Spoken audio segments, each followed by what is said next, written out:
আমি নিতান্তই একটা ডানা ভাঙা পাখি, যাকে আকাশ ভেবে নির্খোঁজে ছিলাম। সেই আকাশটা আমাকে অনেক উপরে ঠাঁই দিয়ে নির্মমভাবে মাটিতে ছুঁড়ে মেরেছে।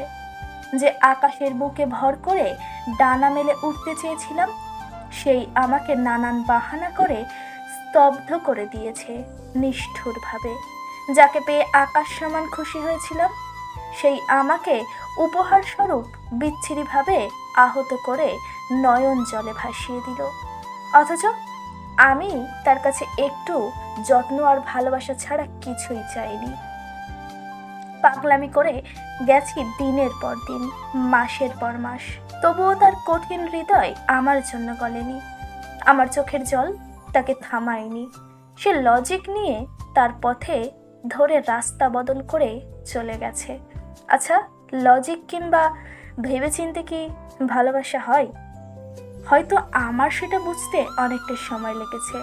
যাকে ভালোবাসতাম, যাকে ভালো ভাবতাম, সেই অন্ধকারে প্রবাহিত করে তার নিজ গন্তব্যে পৌঁছে গেছে। আমার এত এত ভালোবাসা তাকে ফেরাতে পারেনি। অবশেষে আমি মনকে বলি, কেন এত ভালোবাসলাম, আর কেনই বা রোজ কষ্ট পাই? তোমারও কি হয় এমন, যেমনটা আমার হয়? তবুও তো ভালোবাসি আর ভালোবেসে যাই। পেয়ে হারানোর বেদনায় এভাবেই কেটে যাবে।